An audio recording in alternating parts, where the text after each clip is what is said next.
Türkmen elbini kabul edilenine 32 yıl boldy.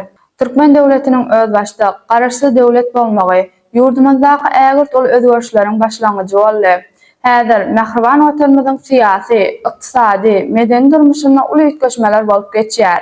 Dünýäniň ösen ýurtlaryna ilmiň, tehnikanyň biçak öňe gitmegi, parahatçylykly, özara ahmiýetli gatnaşyklaryň germiniň giňelmegi, döwletara informasiýa alşygynyň hemmetçilerini giňeltdi. Bu bolsa durmuşyň ähli gatlaklaryna, häzirki zaman kompýuter tehnikasyny ýeňden ulanmaklyga, kompýuterlaryň has kämil görnüşlerini döretmekligi getirdi. Häzir yer ýüzünde durmuşyň ähli pudaklaryna informasiýa almak latin grafikasyna işleýän kompýuterler arkaly amala aşyrylýar we kem-kemden bütün dünýä informasiýa ulgam kemaly gelýär.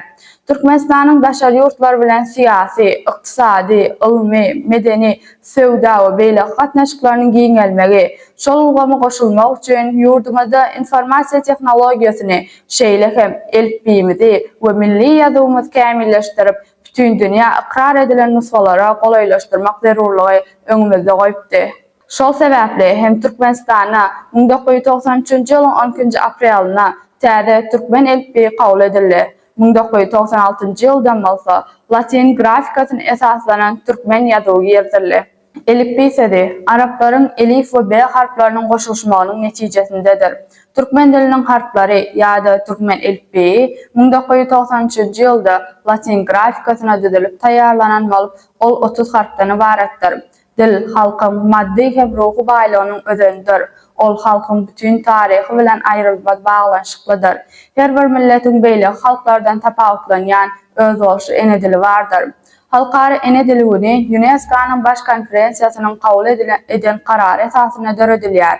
Onuň esasy maksady türkmen dilini has için öwrenmek, şeýle hem duş gelýän taryh sözleriň manysyny düşünmek bolup durýar. 1990-njy ýylyň 24-nji maýyna ýurdumyzda dil hakyna kanun kabul edildi. Onuň 1-nji maddesinde Türkmen dili Türkmenistanyň döwlet dilidir diýip ikrar edilýär. Şeýle hem 1993-nji ýylyň 12-nji aprelyna täze türkmen elbi kabul edildi. Türkmen halky garaşsyzlygyny alandan soň türkmen dilini öwrenmäge, onuň ulanýyş germini giňeltmäge we ösdürmäge giň ýol açyldy. Şol hem türkmen elbini kabul edilenine 32 ýyl boldy.